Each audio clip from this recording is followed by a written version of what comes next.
All right, guys, I'm back with the third installment for our Great Depression series. Last time we talked about FDR and the first New Deal, where, we start to talk about stuff like the Agricultural Adjustment Act, the FHA, Glass-Steagall Banking Act, which included the FDIC and the Security Exchange Commission, and among others, programs like the Civilian Conservation Corps that were really highly effective as far as getting some infrastructure work done and also employing the American public.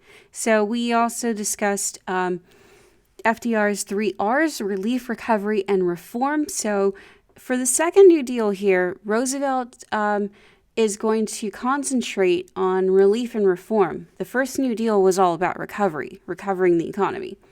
So this is still in Roosevelt's first term. I mean, this guy gets a lot done, like during his first term, like really, so much. So during the second part of his first term, we've got the midterm elections. And the Democrats still have the majority in both houses. I mean, they're gaining popularity like crazy because of FDR. I mean, they gained 9 seats in both houses, so this is proof that the Americans really saw FDR and the New Deal as really good for them. So they're going to propose even more legislation during the second New Deal. And there's also some tax increases on the wealthy. So the wealthy is still going to hate FDR, but the American public love this guy. So let's go ahead and talk more about the second New Deal programs. So here's what we're talking about. We're talking about the Works Progress Administration, the National Youth Administration, which is part of the WPA.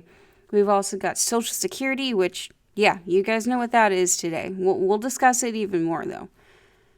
We also have some more programs targeting farmers, like the Resettlement Administration, Farm Security Administration, rural areas like the Rural Electrification Administration, and we've got the National Labor Relations Act, which otherwise is known as the Wagner Act, and the Revenue Act of 1935. So one immensely popular program of the second New Deal is going to be the Works Progress Administration. Now, you guys remember with the first New Deal discussion, we talked about the Civil Works Administration, which is going to give money to local entities like city governments, county governments, and whatnot. And they're supposed to use that money to go ahead and do a multitude of things like fix their infrastructure and whatnot. But there was too much waste with that program, and so that program went away. Now, what Congress does instead is the WPA. They passed this in 1935. And this program is going to be so effective because 3.5 billion workers are, employed at this time. And the wages are below prevailing union scales. But, this program is going to put people to work. Harry Hopkins is in charge of the WPA. And what we mean by put people to work, we put everybody to work. So the WPA does do programs that help out the infrastructure of the country, but it's also going to do programs to help out unemployed artists, writers, actors, photographers. It even starts up the National Foundation for the Arts and the National Endowment for the Humanities. So it's because Harry Hopkins believes that, having people work for their money is going to not only, save them, but also save their spirit. So here's the famous quote that he's got. Give a man a dole, which is a handout, and you save his body and destroy his spirit. But you give him a job, and you save both the body and the spirit. So, the WPA is going to be an more expensive program than just giving out stimulus checks and stuff, right? Direct relief payments. So, still though, he felt that this was necessary for the country, and, Congress passes this. Now, yeah, like we said, they're going to work on infrastructure projects like building bridges, roads, public buildings, public parks, airports, other construction projects, and also employ those out of work artists and writers and everybody else. So let's go ahead and check out some of these projects. Now, public works projects we can see here. They're building the infrastructure, municipal buildings and dams, just like before. But here's some of your more artistic ventures here. Now, you can see we're financing archaeological digs. We're hiring sculptors to go ahead and create some artwork for public buildings. And you can see from the picture on the bottom, we even had some WPA painted murals in places like post offices and such. Like this one in Edinburgh that they got rid of. But the one in Mission is still around at their historical museum. So you could still check that out.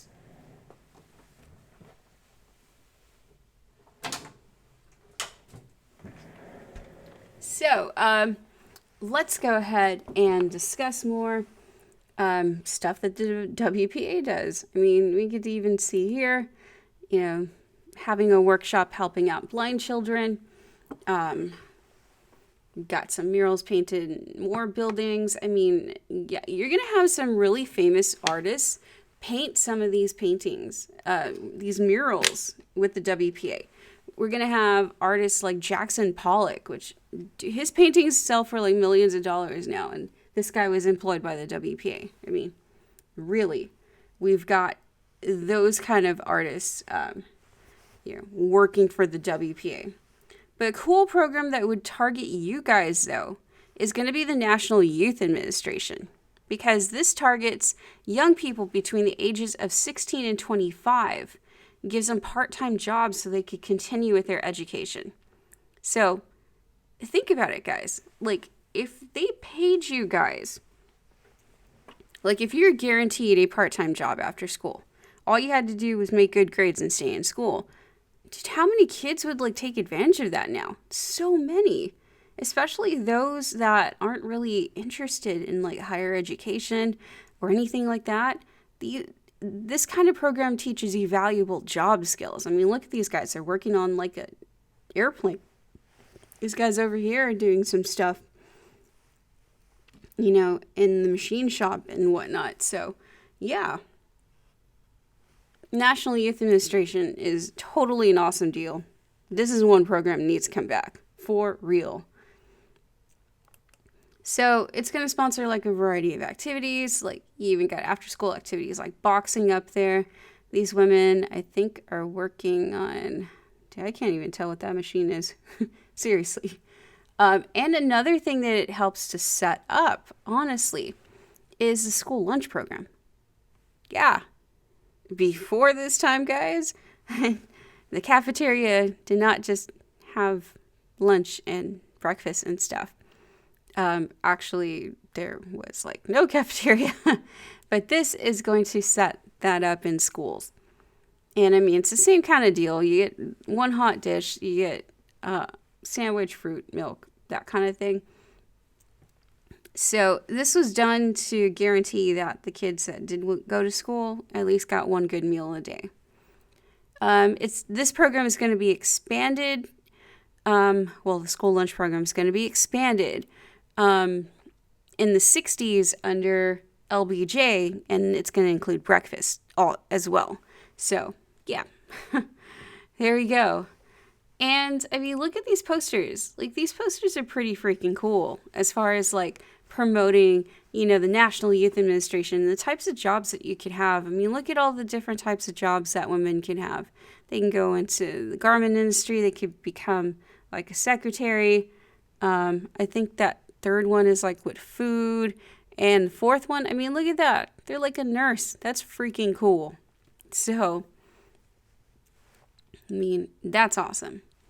Now, for guys, you can see it's more kind of industrial in a way.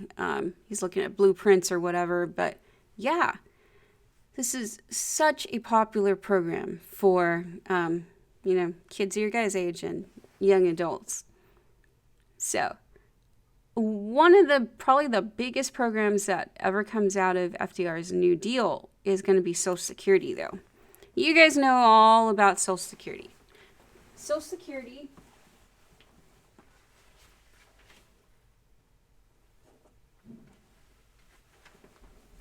is going to be pretty much just like it is now. I mean, it's an old age pension. And so with this old age pension, we see that, people, nowadays it's over the age of 65, right? And it's going to include several different parts to it. So it's not just the old age pension part, but we also have unemployment compensation for workers who are laid off. We have compensation for disabled workers, payments to the wives and children of deceased workers, and, the old age insurance, which is pretty much what we consider Social Security nowadays. So you could see here in this image, Frances Perkins is actually one of the major players that is within FDR's cabinet that's going to really have an effect on Social Security.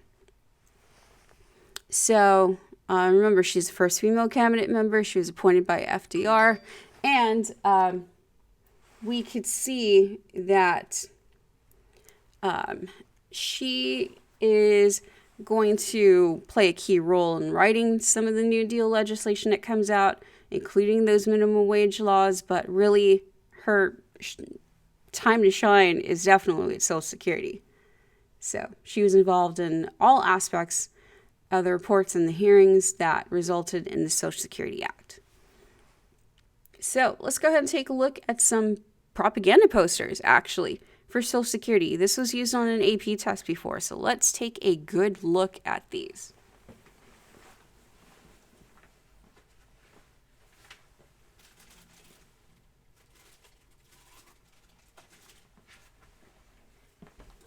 So, just right off, what's some of the first things that you guys notice with this?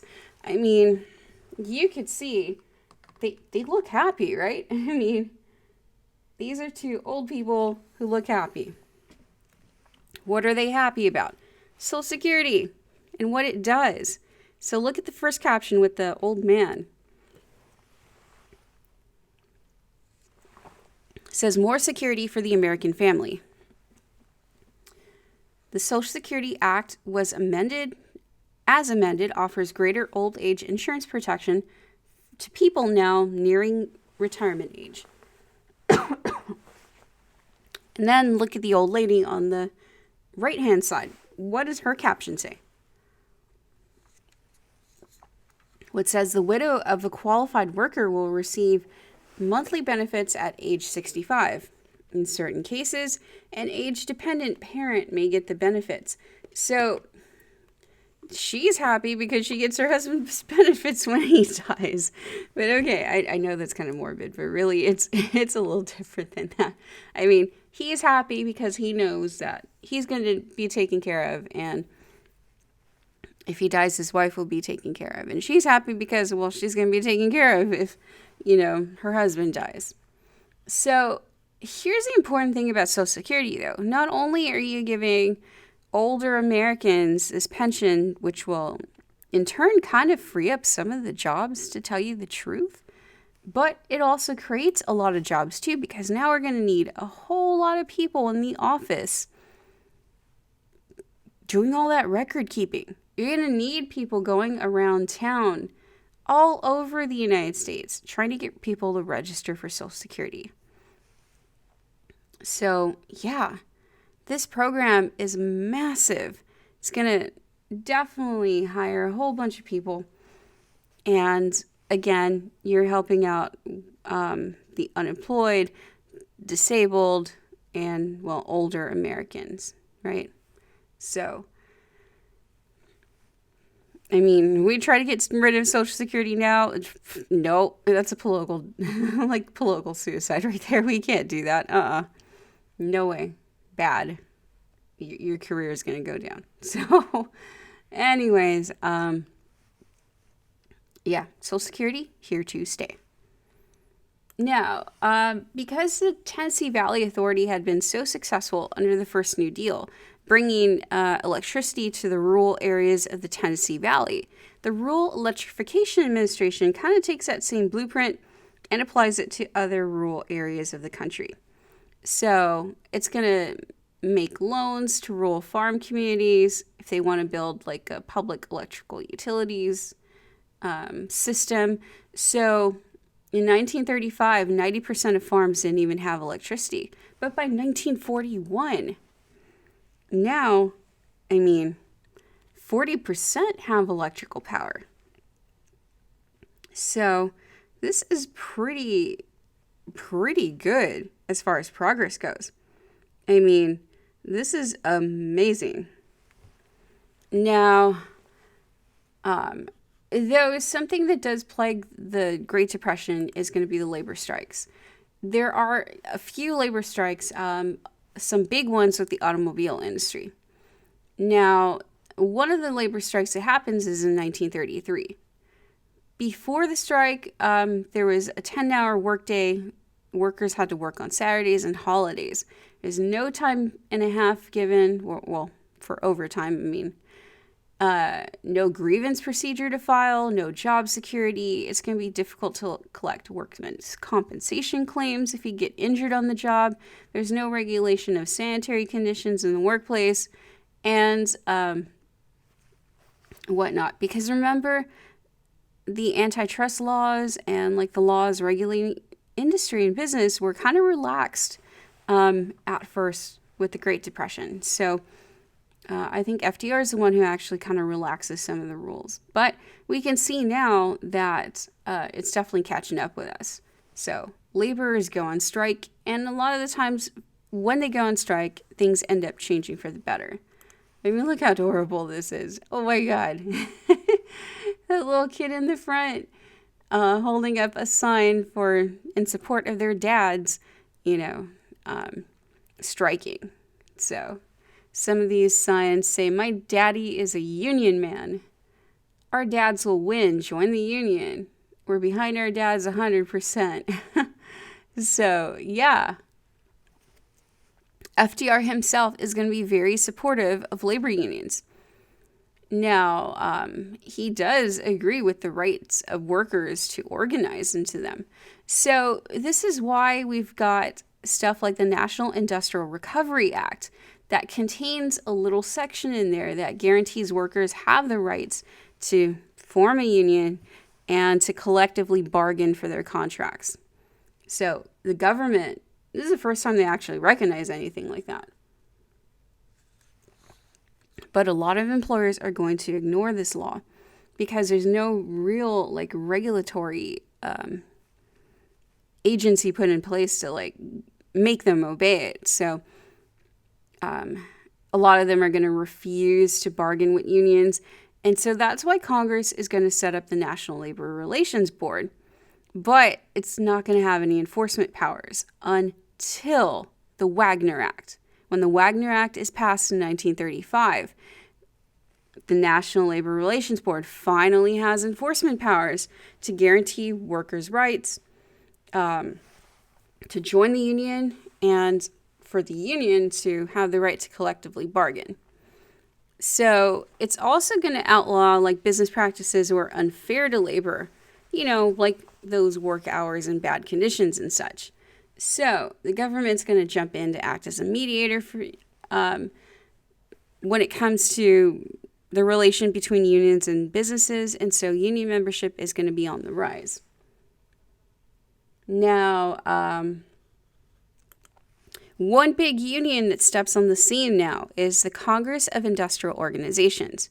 Now, if you guys remember labor unions from back in the Gilded Age, we had the Knights of Labor and we had the American Federation of Labor. The Knights of Labor went away because of the Haymarket affair. And even though they were more inclusive because they include women and African Americans and such, and unskilled workers, the Haymarket affair made them go away.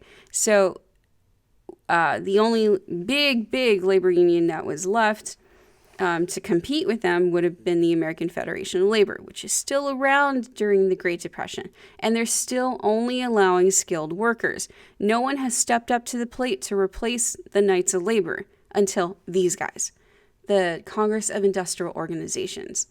Now, these guys allow in unskilled workers. They wanted to let workers in regardless of their race or sex. So again, all inclusive, kind of like the Knights of Labor were. And since they concentrated on unskilled workers, a bulk of their membership is going to come from the automobile industry, the steel industry, and the southern textile industries. So the CIO, the Congress of Industrial Organizations, is one of the largest labor unions in the world right now because, believe it or not, they've actually merged with the American Federation of Labor. So, yeah. But John L. Lewis is the president of the United Mine Workers and a co-founder of the CIO. So, he's going to be one of the people in charge. Now, some more of the strikes in the 30s involved the company General Motors. And this is a sit-down strike that starts in December of 1936. So this building is going to it's going to be occupied by the striking workers for 44 days. And these guys are part of the United Auto Workers labor union. So they are going to gain support from the people. I mean, you could see them getting food and such from people. And they are going to coincide with other plants that are also closed or going to be closed by the sit-down strikes in their areas. So the union wants to have a sit-down strike and further discussions with General Motors about more compensation for hourly rate employees. You know, they want to collectively bargain and do all that stuff. But there's some court injunctions and threats of eviction by both the sheriffs, police departments, but the strikers are not going to budge with that. So an agreement is eventually reached in 1937, and it's going to change the relationship between General Motors and its employees. So this settlement actually leads to the complete unionization of the automobile industry, and it's going to stay that way for a while. So, but you could see some companies, though, are very anti-labor unions and strikes, which includes Ford. So, with this, the Battle of the Overpass in May of 1937, union leaders, you guys could see them right there on the top. They're in the suits and ties and stuff on the top picture on the left-hand side. So, within this picture, on the right-hand side of it, you can see the union leaders right there. And you see thugs, approaching them. What they're going to do is beat them up. And then that's why the picture on the bottom is those same two guys from that picture on the top left. So, union leaders are going to be beaten while peacefully aiding women handing out literature about the union. So, they're attacked by quote-unquote servicemen, which are hired thugs and criminals, hired by Henry Ford to stop the unions with violence. So because these pictures are published, unions are going to gain a lot of support. And with that momentum, there's going to be a big victory for organized labor. And it's one of the last major pieces of reform of the New Deal. In 1938, Congress enacts the Fair Labor Standards Act, which is going to regulate businesses in interstate commerce. So finally, we've got a settled minimum wage, maximum work week of 40 hours. And if you work more than the 40 hours, you get time and a half, which is overtime. And then we're finally getting rid of child labor. And now you have your more modern regulations put in place where you can't work unless you're 16 and older. So, yeah. Well, you'd see why FDR is like super freaking popular. I mean, look at this. Like, for real. Super popular. Now, yeah, I mean, Landon doesn't stand a chance right there. He only wins Vermont and Maine. Dude. So the election in 1936 shows us like the immense popularity of FDR. I mean, the economy looked like it was improving. It was still weak and unstable, but hey, it's getting better. People are going to work now because of the New Deal programs. And I mean, since FDR is so pro-union, businesses don't like this dude, but workers do. Now, the Democratic Party has a shift at this time, a shift amongst minorities, because before this, African Americans still largely voted Republican. Because, I mean, after all, post-Civil War into Reconstruction, the radical Republicans were the ones to help out African Americans. But this is where we see the political shift. And African Americans are no longer going to vote overwhelmingly for Republicans. Now, they're big supporters of FDR and the New Deal. They're going to vote Democrat from here on out. Even this past election, they voted Democrat.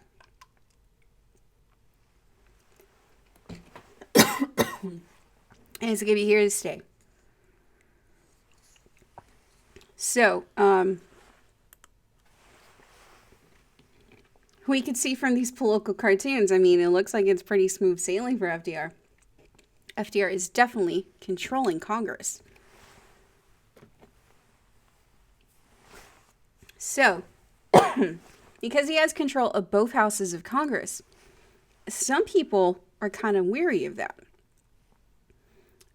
They think that Congress is just going to do his bidding.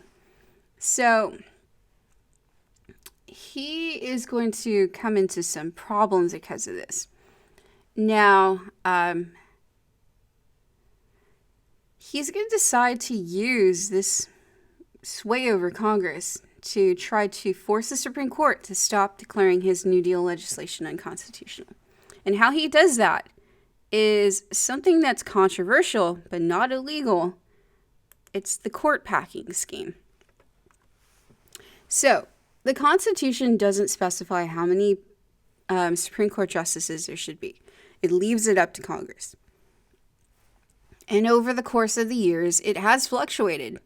I mean, I think it started off at 7 or 5 or something, then it jumped up to 7, then jumped up to 9, and I think it's even been like at 11 or 13 at one point, and then it jumped back down to 9. Yeah, it's changed over the years. So the reason why this is so controversial with FDR is because, I guess, of the motives, honestly. Because the Supreme Court at this time has declared 5 New Deal programs unconstitutional, including really popular ones like the NRA and the Agricultural Adjustment Act.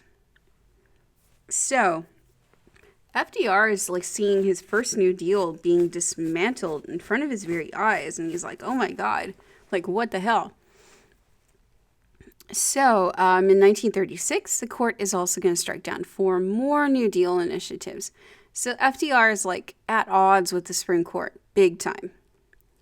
And he hopes that by kind of doing this judicial reorganization bill in 1937, by adding more Supreme Court justices and getting rid of justices that are older than the age of 70 and replacing them, will help his chances of the New Deal surviving.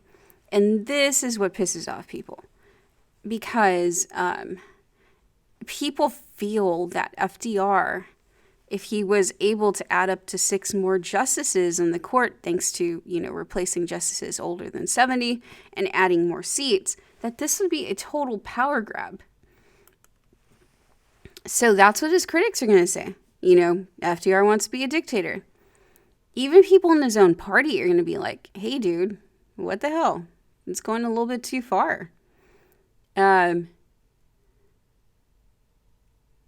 Well, some people, your more moderate Democrats. Other people who support Roosevelt are going to be like, yeah, Supreme Court needs to change. They're holding up progress. So, people on both sides, though, are outraged. And they're outraged because it seems like this power grab and this tampering of checks and balances. So we can see here from these political cartoons, like, see, I'm proud of both of you. FDR is patting the heads of the Senate and the House, but when it comes to judiciary, they're like, yeah, teacher's pet. And even on this right-hand side one, you see the judicial branch is not falling in and joining, with FDR and the legislative branch for the New Deal. So you can see how some people do support this court packing scheme. Well, this court packing. Supreme Court over here on the left-hand side is holding up progress, right? And Supreme Court over here on the right-hand side are startled by FDR's message, but really the critics are the ones who are going to prevail with this, especially with the cartoon on the right. This has been used on the AP test before, and you could see FDR is taking the final steps to becoming a dictator.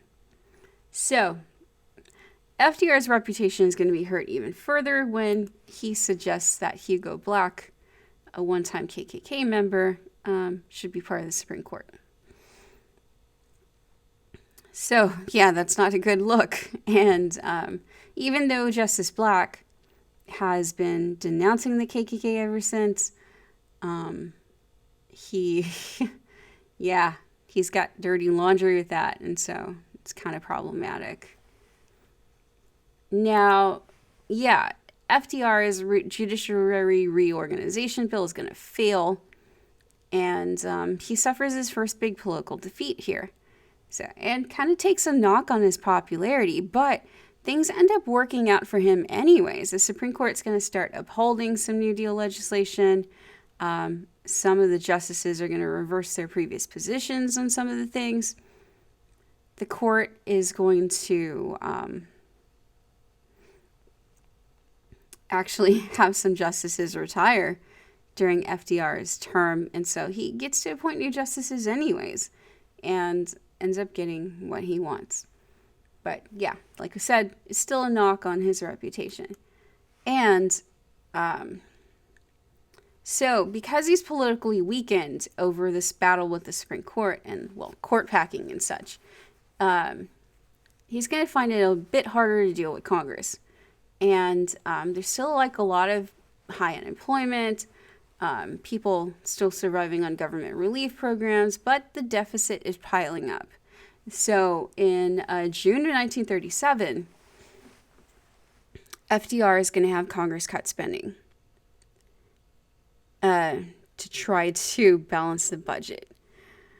This is one of the dumb things we also tried to do in 2008. It's like, hey, we're spending too much money. Let's balance the budget when we're in a financial crisis. You don't freaking do that. It ended up resulting in a severe recession for FDR. The stock market crashed again, and 10 million workers lost their job. So FDR is going to have to scramble, pour money into the popular programs like the CCC and the WPA to help alleviate the recession. But really, I mean, we still have a lot of fear and uncertainty in 1937. Because in the dark, we have uncertainty. We have the business slump, we have federal deficit, we have shrinking commodity prices, and we have the stock market crash. We may be blinded by the welcome light of prosperity. So, yeah, we're not out of the woods yet, by any stretch of the imagination.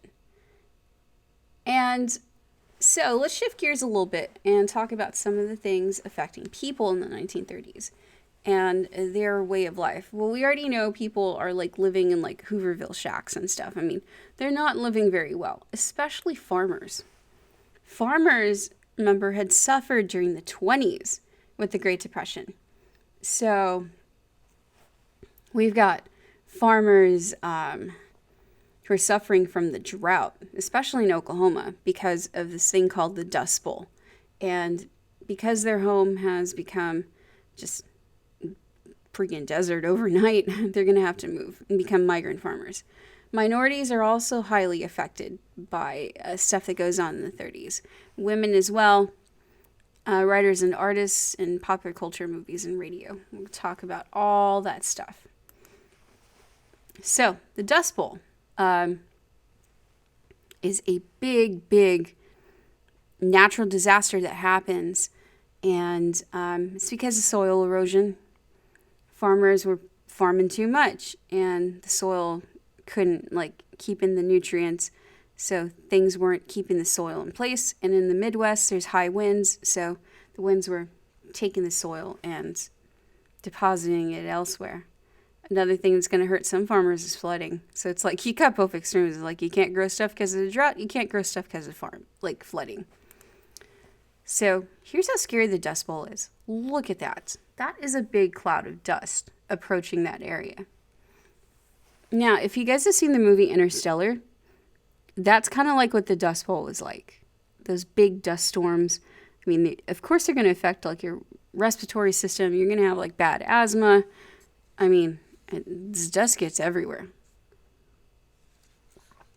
So, yeah, this area is devastated by a drought. The wind-driven clouds are going to blow away the topsoil, and they look like really stormy clouds, here in the Dust Bowl. So, yeah, poor farming practices, overgrazing is going to destroy their environment for a while. And strong winds and no rain really doesn't help. So here's the area that we're talking about with the Dust Bowl. You can see it's along the Texas Panhandle,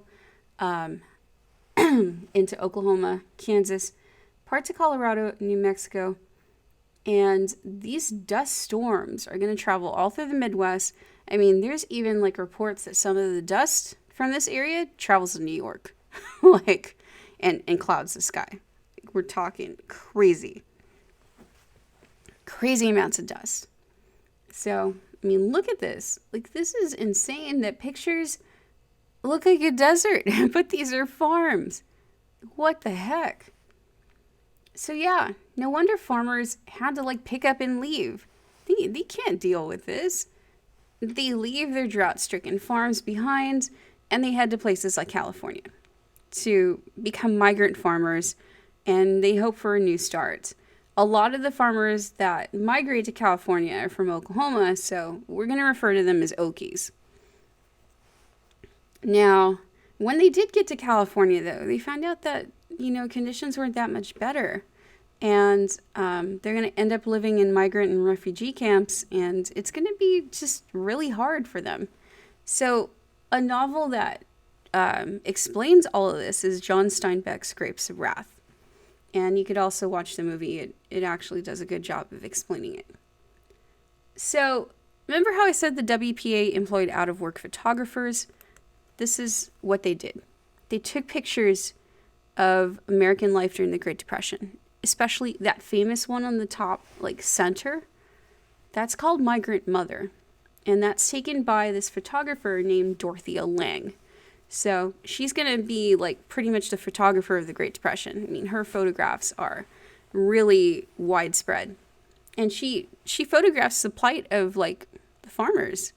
So that's one way that the WPA employed photographers. The WPA is also going to employ out-of-work writers to go around the country interviewing people about their experiences in the Great Depression. And another cool thing that they do is actually find people who were alive under slavery. Because, yeah, there's still some people in the 1930s who were alive under slavery. African Americans who were born into slavery. and they ask them about their experiences under slavery. So these are called the slave narratives. You could read about them. They're really interesting read. But yeah, they do stuff like that. So that's why we've got like photographic evidence of the Great Depression. We've got written evidence of the Great Depression. We've got a pretty good understanding of the Great Depression because it was very well documented by FDR's WPA programs, artists and writers and photographers and such. So, much respect to the kids of the Great Depression. Because think about it, guys. Like, you're born in the 20s. So, yeah, you remember, like, birthday parties and stuff. But most of your childhood, you don't have them. Because your family can't afford them.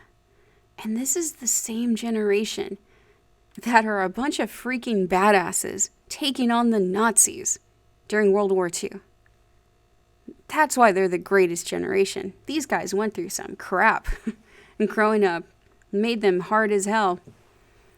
Yeah. Become badasses during World War II.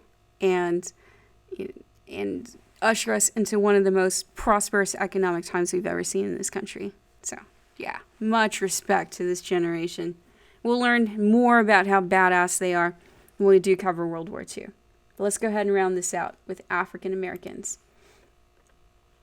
So, African Americans during the Great Depression are often like looked over for some of the direct relief programs that were handled by local and state governments, even though they have an advocate in the White House with Eleanor Roosevelt. They're still kind of pushed aside and still treated as second-class citizens. It'd been usual to have black workers as the last hired and first fired. So, remember during like World War I, we had a massive migration from the south to the north. There's going to be another migration as well. It's going to lead to some more racial tensions, but, you know, FDR does help African Americans a little because of his wife Eleanor, but he's so afraid of losing the Southern Democrat support for his New Deal legislation. He's not going to do that much. So,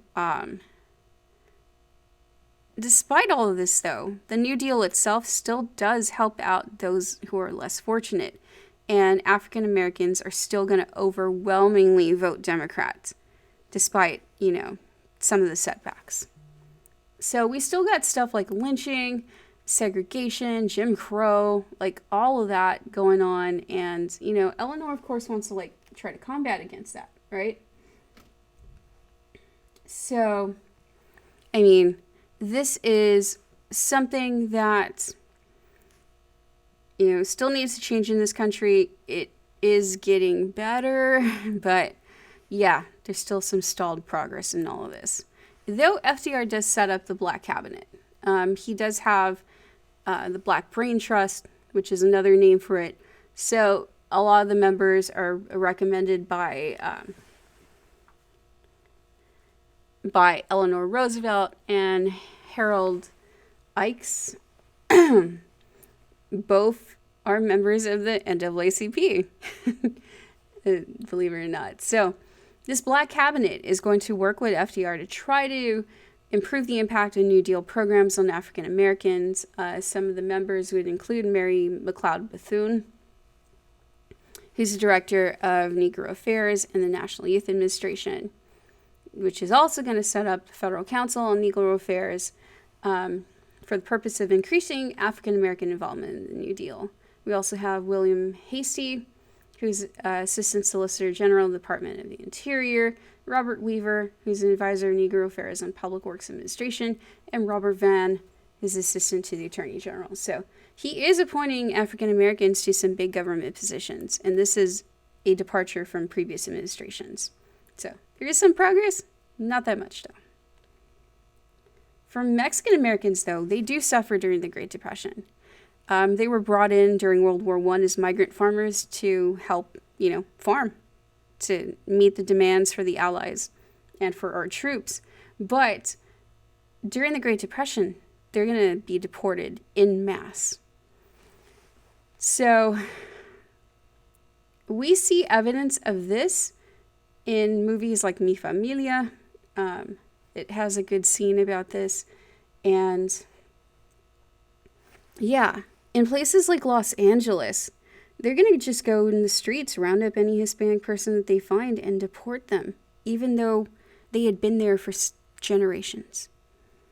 This is part of the repatriation program.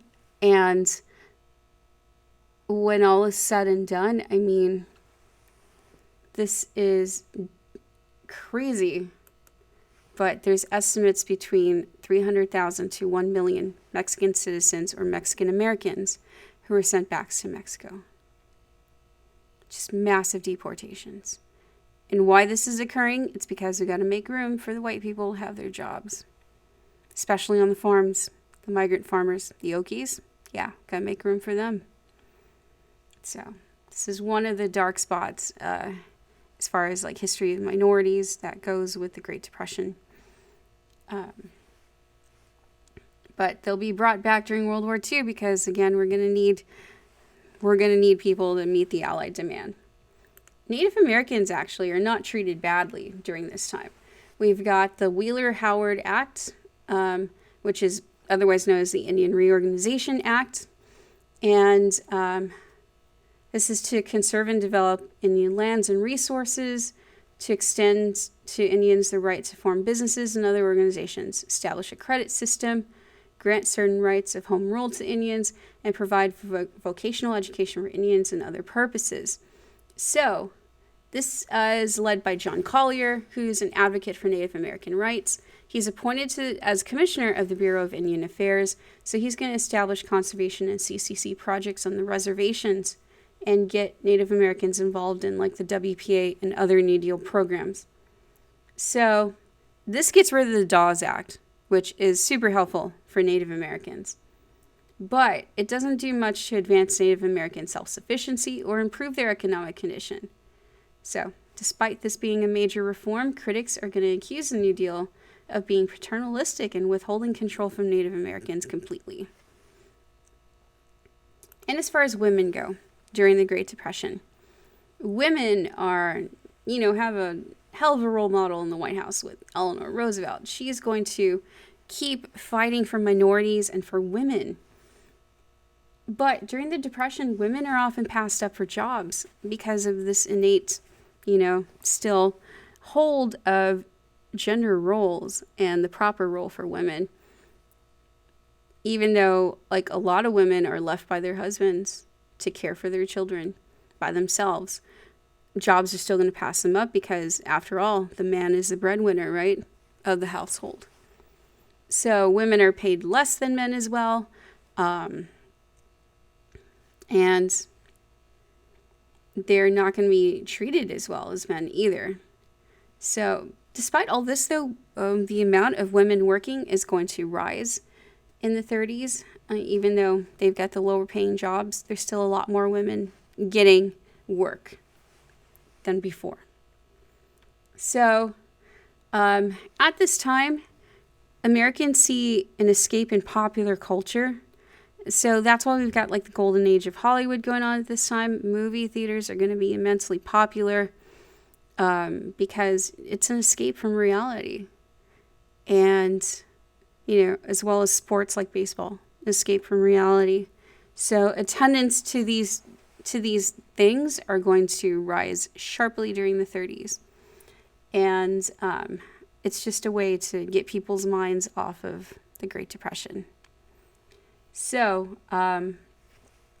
what ends up ending the Great Depression, though, is honestly World War II. And the Allies spending a ton of money on American weapons and supplies and everything else to fight against Hitler and Mussolini and, the Japanese military dictatorship going on there. So, Yeah, we're going to bounce back out of the Great Depression because of, well, World War II. Now, we're done with the Great Depression, guys. I hope you enjoyed this. Yeah, here's a topic you guys have been waiting for next time, World War II. So I will see you guys then. Bye.